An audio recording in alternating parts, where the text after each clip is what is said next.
Hello बच्चों, तो आज अपन देखेंगे कि अगर एक यूनिफॉर्म इलेक्ट्रिक फील्ड और मैग्नेटिक फील्ड है दोनों, तो उसमें चार्ज पार्टिकल का मोशन कैसा होगा। देखो, यहाँ पे एक फोर्स पढ़ने जा रहे हैं जिसका नाम है लॉरेंस फोर्स। तो सबसे पहले बात करेंगे कि लॉरेंस फोर्स होता क्या है। देखो, अगर कोई भी चार्ज पार्टिकल है वो कंबाइंड इलेक्ट्रिक फील्ड और मैग्नेटिक फील्ड दोनों में मूव कर रहा है बच्चों, तो आपको पता है कि दोनों फील्ड की वजह से उस पर इंटरेक्शन आ रहा होगा, मतलब उस पर फोर्स लग रहा होगा। मतलब अपन ये बोल सकते हैं कि अगर कोई charge particle combined electric field और मैग्नेटिक फील्ड में मूव कर रहा है तो उस पर जो नेट फोर्स जितना लगता है, that force is known as Lorentz force. देखो, तो लॉरेंस फोर्स को अपन एफ एल से डिनोट कर रहा है, तो F E plus F M होगा। F L is equal to Q into E. F E को अपन जानते हैं, F E is equal to क्या होता है बच्चों, क्यू इंटू ई। देखो, और एफ एम अपन जान चुके हैं कि मूविंग चार्ज की वजह से जो एफ एम आता है वो क्यू वी क्रॉस भी आता है। यहाँ तक कोई दिक्कत। तो this force is known as Lorentz force. यहाँ पे नोट देखते हैं कि अगर लॉरेंस फोर्स की वैल्यू जीरो है बच्चों, तो फोर्स जीरो है तो एक्सेलरेशन जीरो होगा, तो डेल्टा वी कांस्टेंट होगा। ठीक है, डेल्टा वी जीरो होगा और डेल्टा वी मतलब स्पीड कांस्टेंट होगा।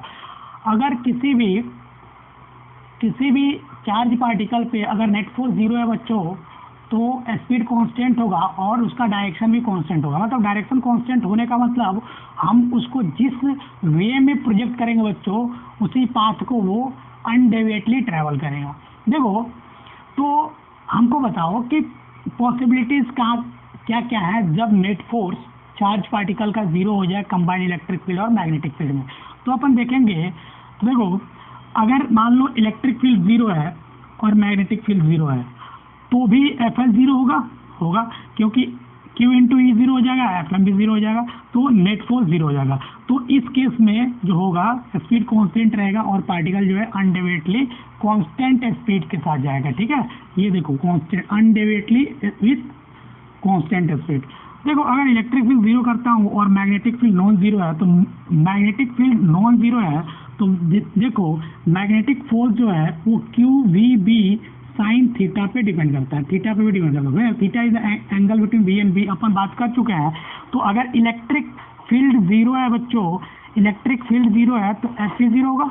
तो जब एफ ई जीरो होगा, अगर बी नॉन जीरो है तो एफ एम में भी zero when charge particle is along magnetic field, अगर या anti parallel to electric field. तो थीटा अगर जीरो है बच्चों, अगर थीटा 0 डिग्री या 180 डिग्री है, तो एफ एम को भी अपन जीरो बना सकते हैं। तो इस केस में जो है बच्चों एफ एल जीरो हो सकता है। देखो, क्या अगर इलेक्ट्रिक फील्ड नॉन जीरो है और मैग्नेटिक फील्ड भी नॉन जीरो है, तो क्या एफ एल जीरो होने की पॉसिबिलिटी है, देख लेते हैं। देखो, अगर अपन बात करें तो अपन देखेंगे, यहाँ अपन देख लेते हैं जो सी नंबर केस है कि दोनों फील्ड अगर नॉन जीरो है, तब की बात कर रहे हैं।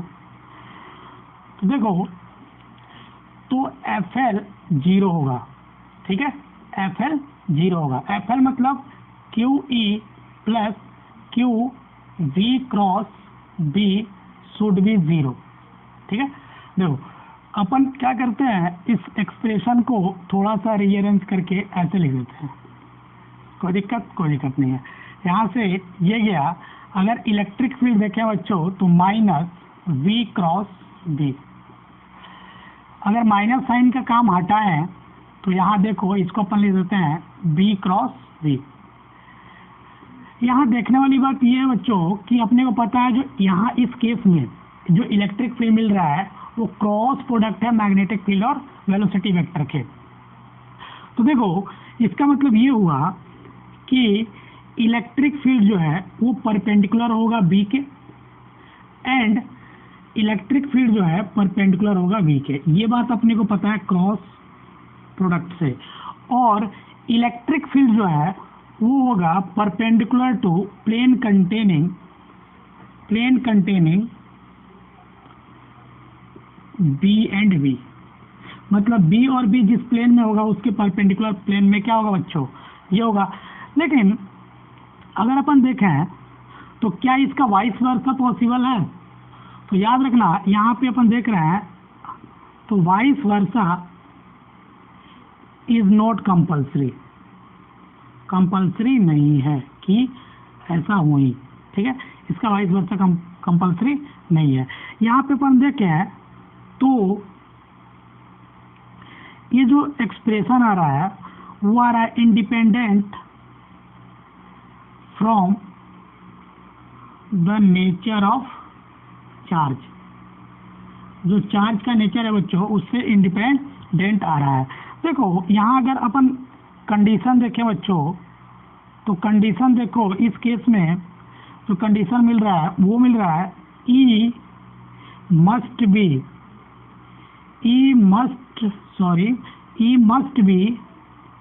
इन the direction of B cross B के डायरेक्शन में ई होना चाहिए। और इसका जो मैग्नीट्यूड होना चाहिए बच्चों वो होना चाहिए E is equal to B B sine theta, तो अपन देखिए यहाँ कि जो इलेक्ट्रिक फील्ड है बच्चों इस केस में, जो इलेक्ट्रिक फील्ड है इस केस में वो देखो, क्योंकि अपने को पता है कि इलेक्ट्रिक फील्ड जो है वो आ रहा है perpendicular to B and electric field is perpendicular to we.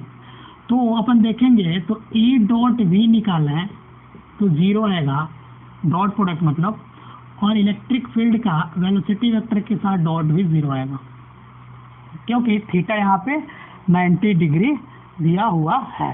देखो इसको अपन ऐसे समझने की कोशिश करते हैं, जैसे मान लो ये प्लेन है, ठीक है, ये वो प्लेन है मान लो, ठीक है, ये ऐसा प्लेन है।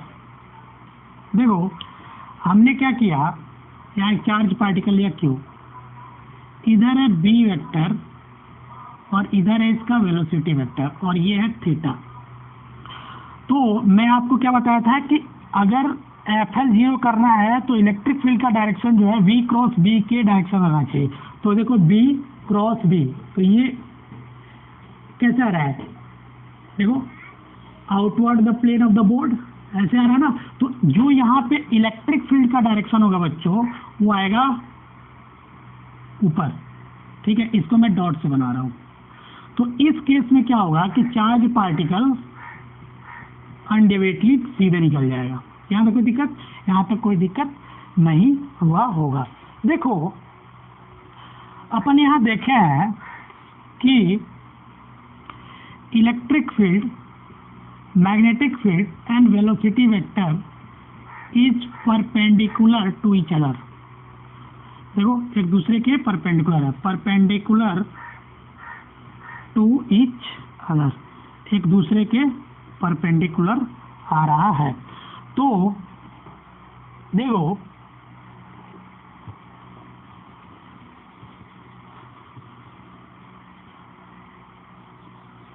मैं क्या करता हूँ, एक चार्ज पार्टिकल लेता हूँ ऐसा, इधर V है इधर B है, ठीक है, और इधर V वेक्टर है और इधर C वेक्टर है।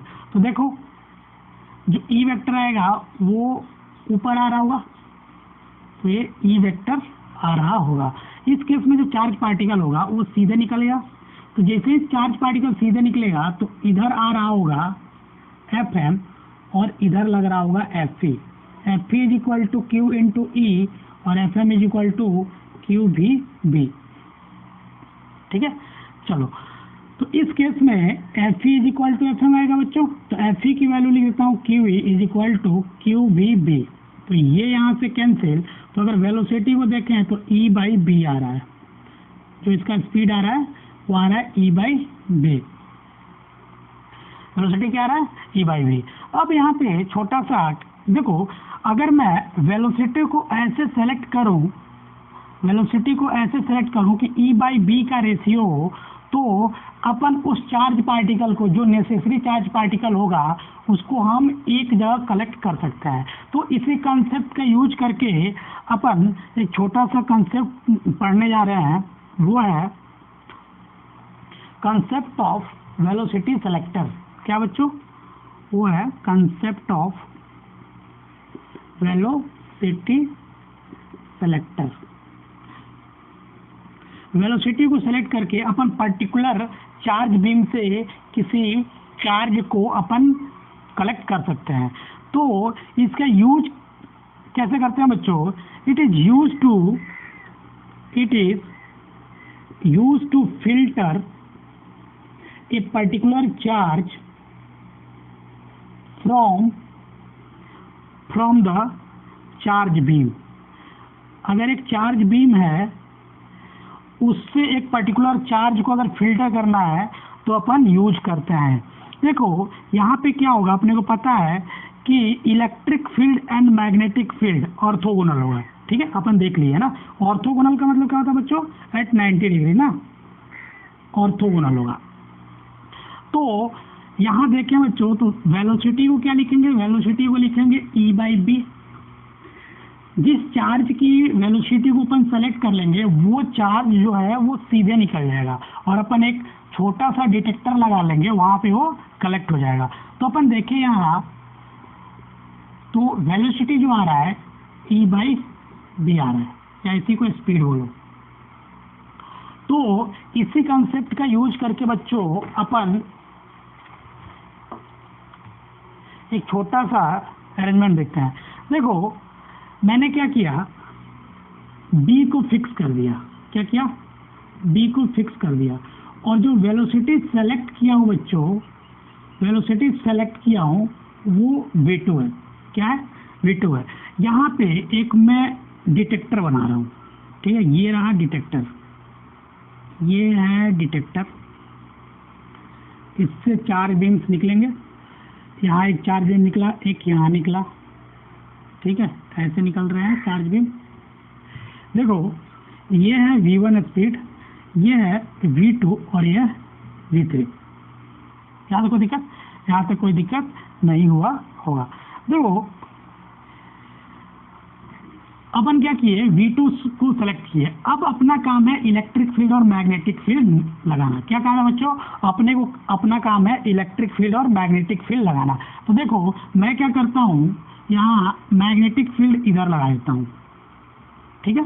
तो मैग्नेटिक फील्ड इधर लगाया और इलेक्ट्रिक फील्ड इधर लगाता हूँ, E2। लेकिन इलेक्ट्रिक फील्ड की वैल्यू कितना लगूँ? मेरे को V2 को सेलेक्ट करना है, तो V2 इज इक्वल टू क्या करूँगा? E2/B, ठीक है। तो E2 की जो वैल्यू होगी बच्चों, वो V2 इंटू B रख दूंगा। तो जब मैं इलेक्ट्रिक फील्ड लगाऊंगा तो क्या करूंगा, उसकी जो वैल्यू होगी वो V2 इंटू B कर दूंगा। तो जैसे ही V2 इंटू B करूंगा तो वो चार्ज पार्टिकल पे लगने वाला जो फोर्स होगा बच्चों, वो जो होगा 0 हो जाएगा। क्या हो जाएगा? इस केस में F is equal to FM आ जाएगा। और जैसे ही इस चार्ज बीम से निकला होगा और मैंने इस वेलोसिटी को सेलेक्ट करके इलेक्ट्रिक फील्ड लगाया, तो ये जैसे ही निकलेगा बच्चों, ये सीधे निकल जाएगा। क्या होगा? ये जो है सीधे निकल जाएगा, ऐसे चार्ज। और यहाँ अपन क्या करते हैं, यहाँ पे एक डिटेक्टर लगाते हैं। क्या लगाते हैं? यहाँ पे अपन एक डिटेक्टर लगाते हैं। इस डिटेक्टर की हेल्प की मदद से अपन इस चार्ज पार्टिकल को कलेक्ट कर लेते हैं। तो बेसिकली बच्चों जो वेलोसिटी सिलेक्टर का काम होता है वो ये होता है कि जिस चार्ज पार्टिकल को अपने को कलेक्ट करना है, उसकी वेलोसिटी इनटू जो मैंने मैग्नेटिक फील्ड लगाया, उतने अमाउंट का इलेक्ट्रिक फील्ड मैं सेटअप करूंगा। तो यहाँ पे हो क्या रहा है कि इस चार्ज, जैसे ही ये चार्ज पार्टिकल निकलेगा तो इस पे जो होगा नेट फोर्स 0 लगेगा। जैसे ही नेट फोर्स 0 लगेगा तो अनडिवेटली ये सीधे निकल जाएगा और यहाँ पे अपन इसको गैदर कर लेंगे। तो this is the concept of velocity selector. देखो इसमें कुछ नोट देखते हैं। नोट ये है कि क्या ये हर एक चार्ज बीम को कलेक्ट कर लेगा? सवाल ये है कि क्या ये हर एक चार्ज बीम को कलेक्ट कर लेगा? तो याद रखना, न्यूट्रॉन जो होंगे, न्यूट्रल पार्टिकल जितने भी न्यूट्रल पार्टिकल होंगे, neutral particle can not be selected. क्यों नहीं सेलेक्टेड होंगे? अगर न्यूट्रल पार्टिकल है तो उस पर ऑलरेडी फोर्स 0 आएगा, ठीक है, क्योंकि इस पे already FM is equal to ये 0 आएगा, ऑलरेडी 0 आएगा। तो ये अचानक reaches the detector and follows straight line path, ये क्या करेगा, what ever will be the velocity, what ever be the velocity of neutral particle ना। वेलोसिटी से क्या मतलब है, ऑलरेडी न्यूट्रल है तो चार्ज फोर्स जीरो आ गया तो वेलोसिटी की जरूरत ही नहीं है, ये सीधे जा करके डिटेक्टर से स्ट्राइक करेगा। ठीक है बच्चों, what ever the velocity of charge particle. ठीक है, वेलोसिटी से कुछ मतलब ही नहीं है, चार्ज ही नहीं है तो फोर्स की वैल्यू क्या होगी बच्चों, जीरो आएगी। चलो एक सवाल देखते हैं। सवाल ये है बच्चों कि एक ग्रेविटी फ्री स्पेस है, क्या ग्रेविटी फ्री रीजन है, जहाँ पे ग्रेविटी फ्री मतलब G0 है। ठीक है, आपको बताना है possible case when particle moves with constant speed। ठीक है, देखो जो सवाल दिया हुआ है ये है A number, electric field zero, magnetic field zero, पहला case. B number, electric field zero, C magnetic field non zero. C number case है बच्चों, electric field non zero, magnetic field non zero.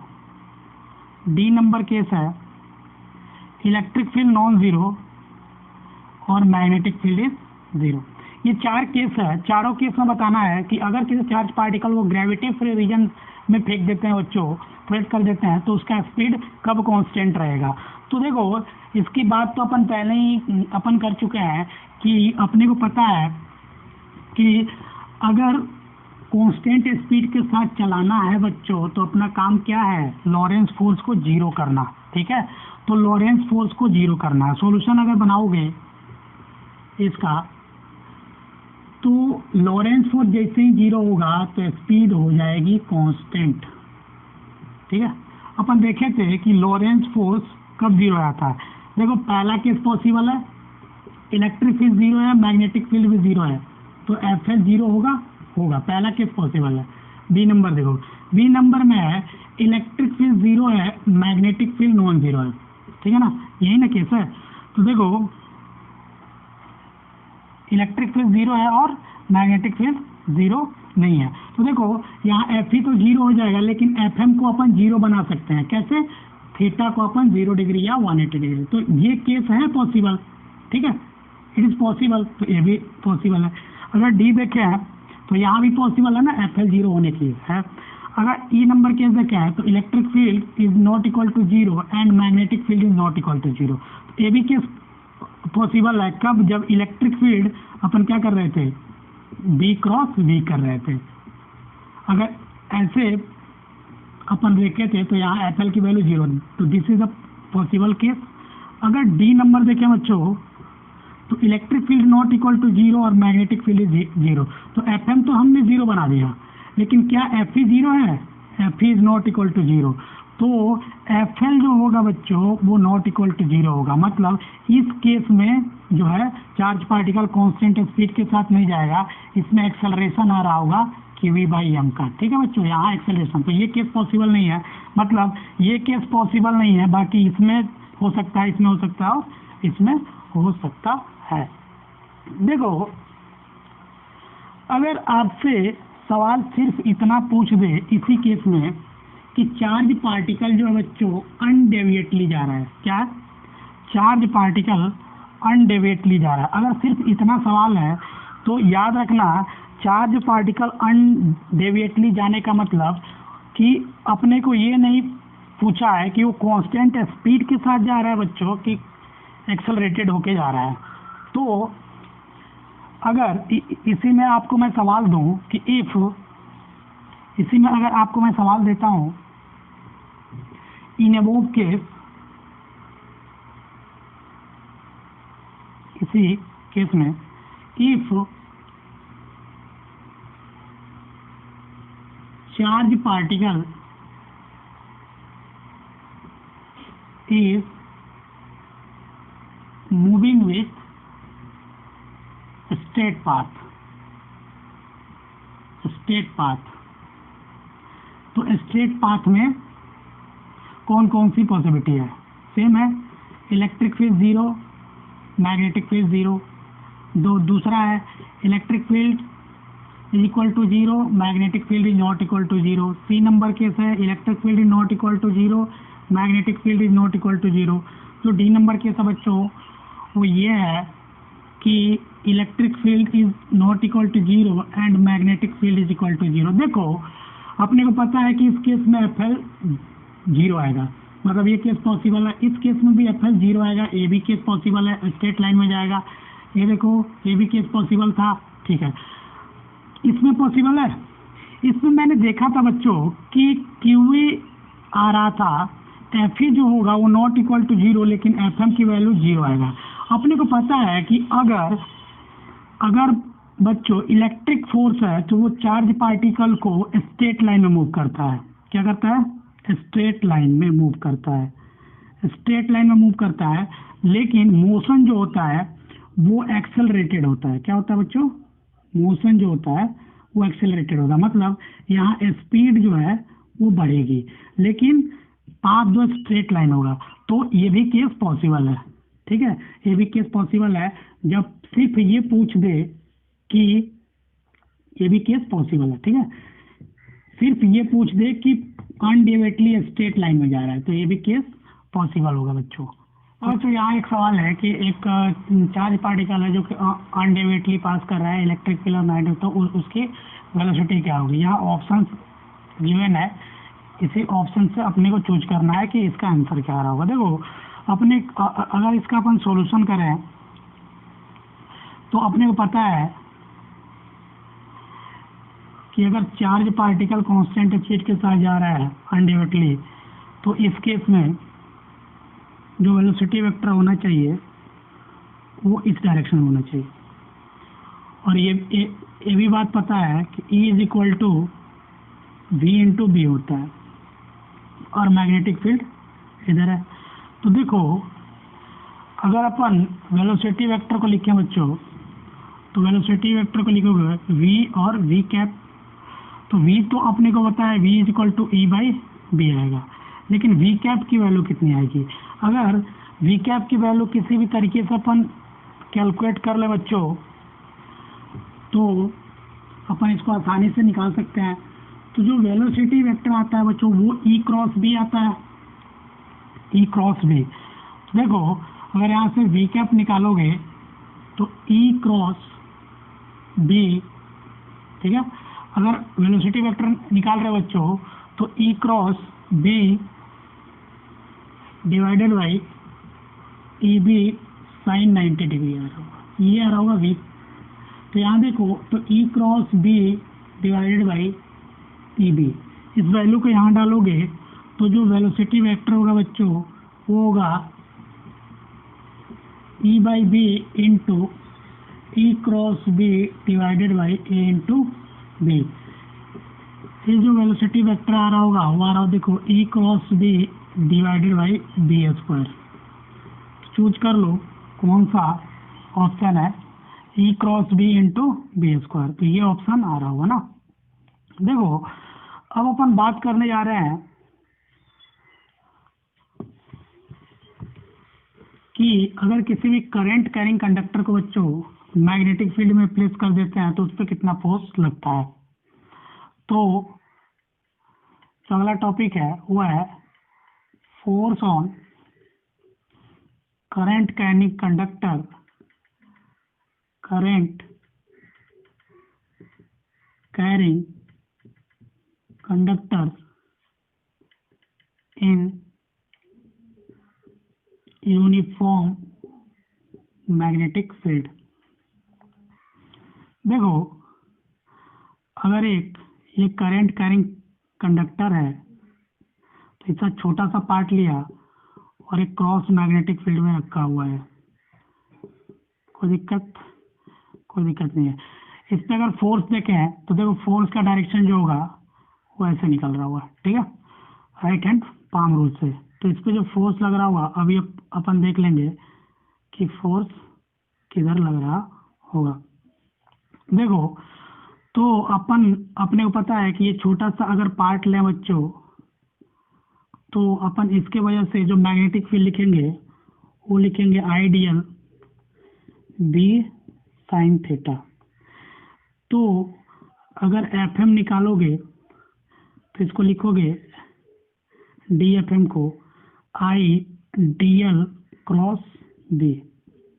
ये छोटा सा मैग्नेटिक फोर्स होगा।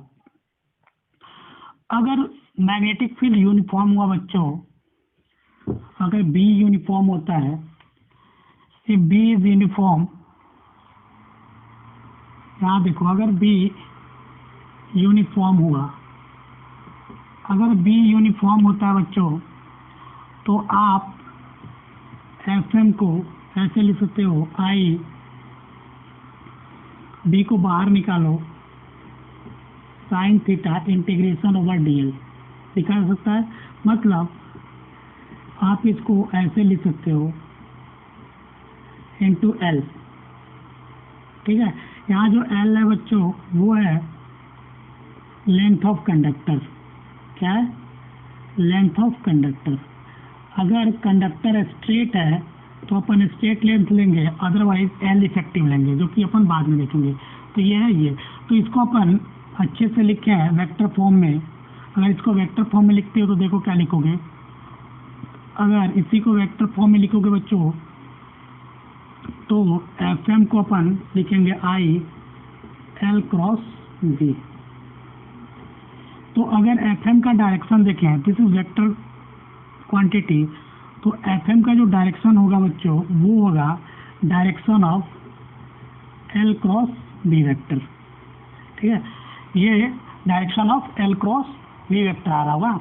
चलो यहाँ पे एल का डायरेक्शन क्या लेंगे?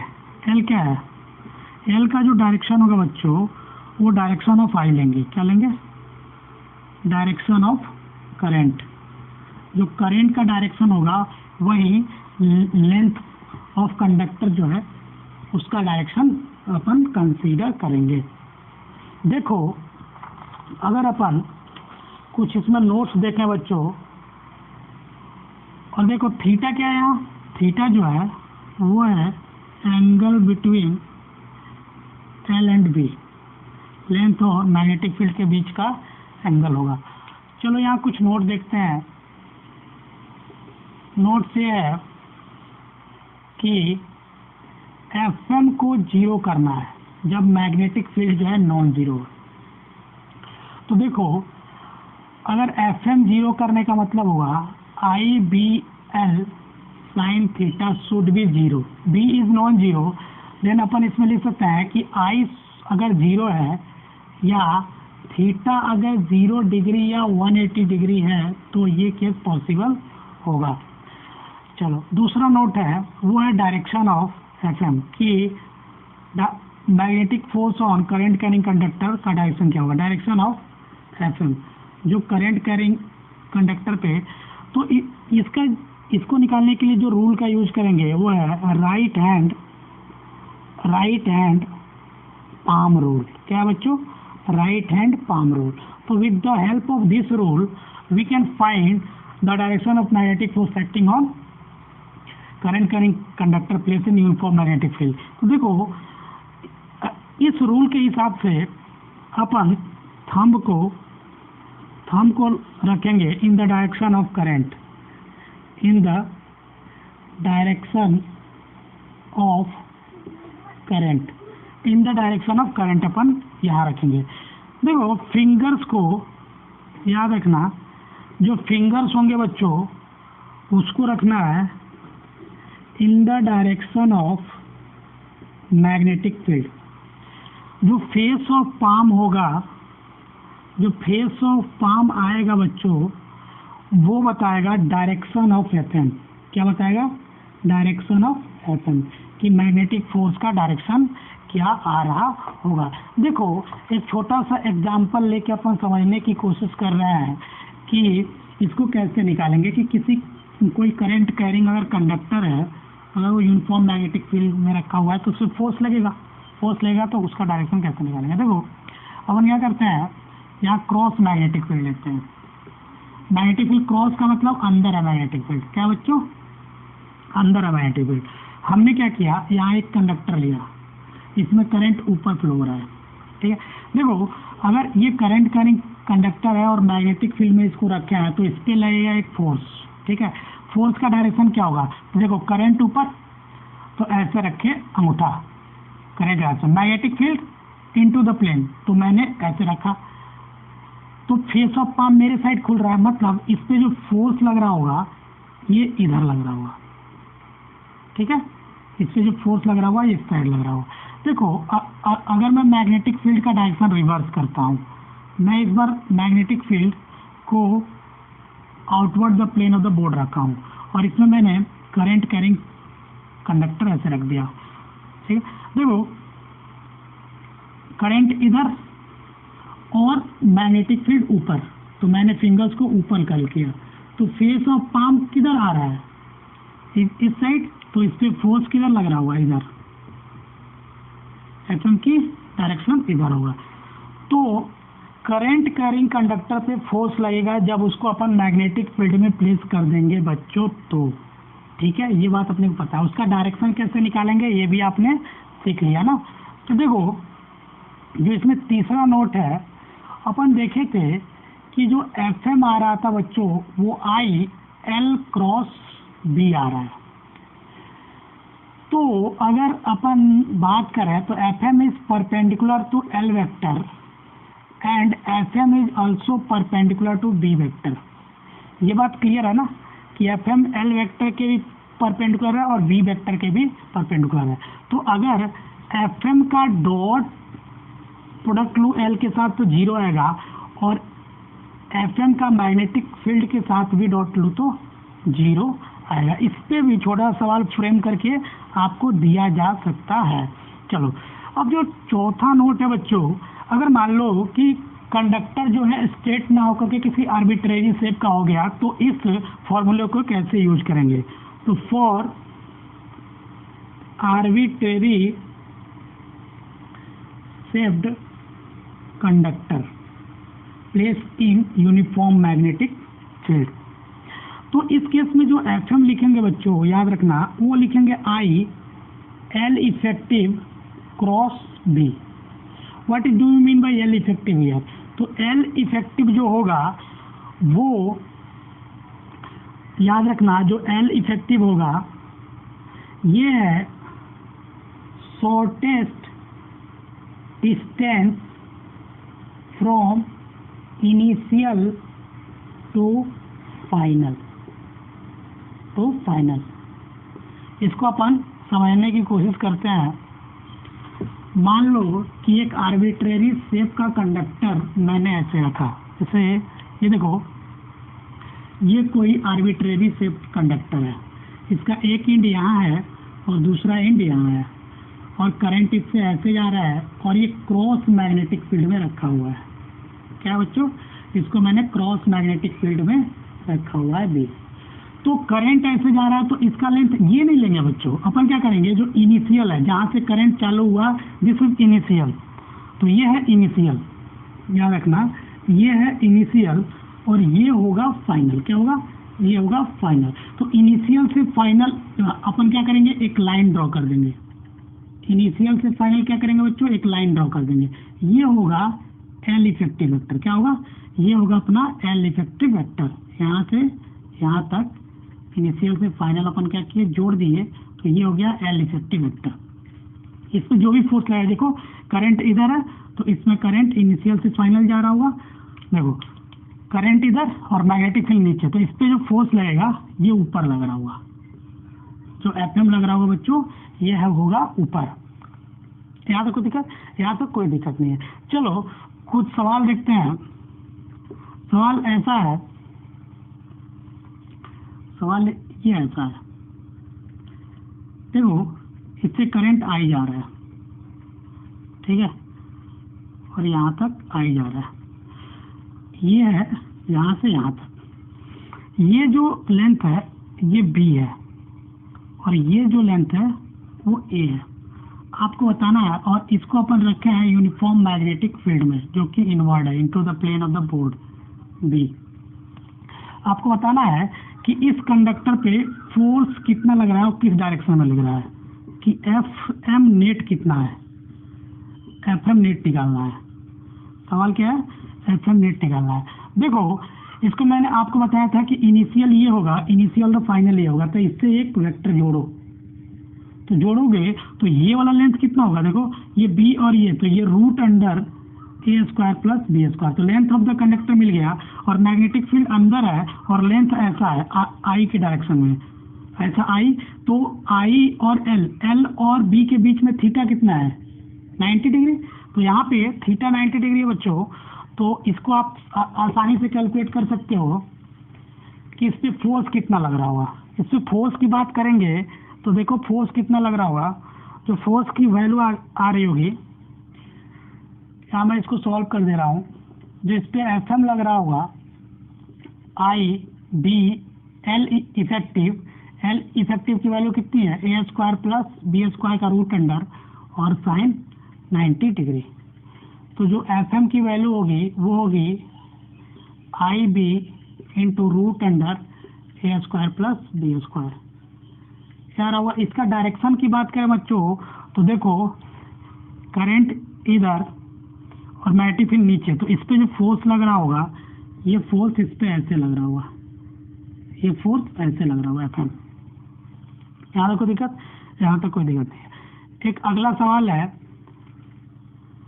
कि एक आर्क है बच्चों, सेमी सर्कुलर आर्क, इसकी रेडियस आर है, यहाँ करंट जा रहा है आई और मैग्नेटिक फील्ड क्रॉस है इनटू द प्लेन, ये इसका सेंटर।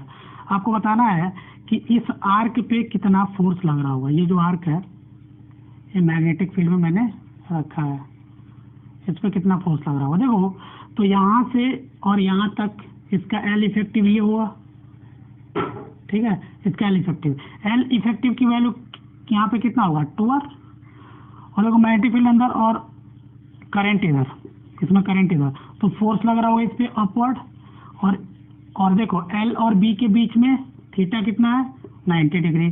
तो अगर एफ एम निकालोगे तो देखो कितना आ रहा होगा, एफ एम निकालोगे आ रहा होगा बी इंटू 2r इंटू आई इंटू साइन 90 डिग्री। तो जो एफ एम की वैल्यू आ रही होगी वो आ रही होगा 2br इंटू आई। ये आपको सॉल्यूशन मिल रहा होगा। देखो एक और सवाल देखते हैं, वो सवाल ऐसा है,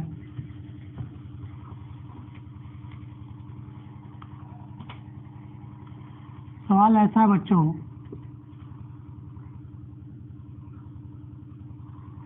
इसमें करंट आई, ठीक है, यहाँ से यहाँ तक 4, यहाँ से यहाँ तक 6 और यहाँ से यहाँ तक 4, ठीक है। आपको इसको बताना है अगर magnetic field into the plane है और यूनिफॉर्म है तो एफ एम की वैल्यू कितनी आ रही होगी।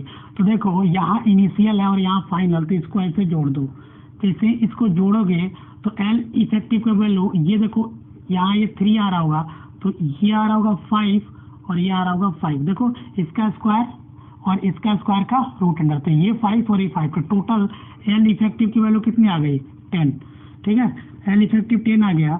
और देखो एल इधर और बी नीचे, तो थीटा कितना है 90 डिग्री। तो आप अगर एफ एम निकालोगे तो बी आई इंटू एल, तो ये 10 बी आई आ रहा होगा, कितना आ रहा होगा, ये आ रहा होगा 10 बी आई के बराबर। और इससे फोर्स देखोगे तो इधर करंट इधर और मैग्नेटिक फील्ड नीचे, तो इस पे जो फोर्स लग रहा होगा वो ऐसे लग रहा होगा। यहाँ कोई दिक्कत नहीं है। एक और सवाल सॉल्व कर लो। सवाल ऐसा है कि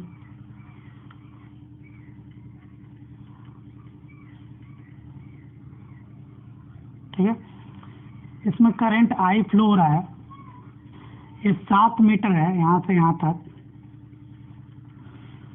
और ये 5 मीटर है, और ये बच्चों 5 मीटर है, करंट ऐसे फ्लो हो रहा है। इस पे आपको बताना है कि एफएम की वैल्यू कितनी आएगी। अपना काम क्या है कि इसमें अंदर मैग्नेटिक फील्ड है। देखो इनिशियल से फाइनल जोड़ो, इनिशियल से फाइनल को जोड़ दो, इनिशियल को फाइनल से मैंने जोड़ दिया। ये होगा मेरा एल इफेक्टिव, करंट का डायरेक्शन इधर, तो आई इसमें ऐसे फ्लो हो रहा होगा। अगर बात करें इसकी लेंथ की, तो इसको एक्सटेंड करो तो ये ए बी 7 आएगा और एक 12 और ये 5 है। तो यहाँ निकालोगे तो ये टोटल लेंथ कितना हो जाएगा 12 और ये 5, तो 12 का स्क्वायर और प्लस 5 का स्क्वायर का रूट अंडर, तो 13 आएगा। ये जो एल इफेक्टिव आ रहा होगा बच्चों, यहाँ जो एल इफेक्टिव आ रहा होगा यहाँ वो 13 आ रहा है। और मैग्नेटिक फील्ड अंदर है तो लेंथ इधर और मैग्नेटिक फील्ड इधर, तो फेस ऑफ पाम ऊपर आ रहा है, तो इस पे जो फोर्स लग रहा होगा बच्चों वो इस डायरेक्शन में लग रहा होगा। और उस एफएम की वैल्यू आ रही होगी BIL sine theta, L effective लिख लो यहाँ, ठीक है। थीटा की वैल्यू 90 डिग्री है, तो यहाँ जो वैल्यू आ रही होगी 13 BI आ रही होगी। This is the value of magnetic force in this case. देखो एक और सवाल देखते हैं। सवाल ऐसा है कि इस बार मैग्नेटिक फील्ड और एल वेक्टर सेम प्लेन में है। यहाँ पे देखो एल वेक्टर और मैग्नेटिक फील्ड जो था वो अलग अलग प्लेन में था, लेकिन यहाँ अपन देखेंगे जब सेम प्लेन में होगा तब। तो कुछ सेम प्लेन वाला सवाल देख लेते हैं। सवाल ऐसा है बच्चों कि ये मैग्नेटिक फील्ड है इधर, और यहाँ एक एल लेंथ का कंडक्टर है जो कि इसके साथ थीटा डिग्री बना रहा है, ठीक है। इसमें आई करंट है और यहाँ मैग्नेटिक फील्ड भी है। तो देखो इस एल का 2 कंपोनेंट आ रहा होगा, एक आ रहा होगा एल साइन थीटा और एक आ रहा होगा एल कॉस थीटा। तो अगर अपन देखें तो एल कॉस थीटा जो है वो पैरेलल कंपोनेंट है मैग्नेटिक फील्ड का, तो मैग्नेटिक फील्ड का, तो एफएम जो होगा एल कॉस थीटा के चलते वो 0 आएगा, लेकिन एफएम जो होगा वो एल साइन थीटा के चलते आएगा, क्योंकि वो इतना, तो यहाँ आ रहा होगा BIL साइन थीटा। तो अगर इस पे फोर्स की बात करोगे तो जो फोर्स आ रहा होगा देखो ideal cross B, ideal cross B, तो इस पे जो फोर्स आ रहा होगा वो इनटू द प्लेन आ रहा होगा। जो एफएम आ रहा होगा बच्चों वो इनटू द प्लेन आ रहा होगा, ऐसे फोर्स लग रहा होगा।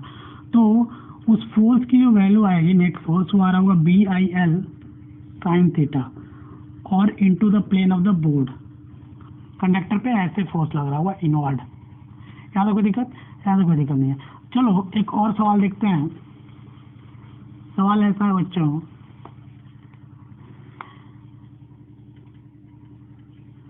मैग्नेटिक फील्ड इस डायरेक्शन में है,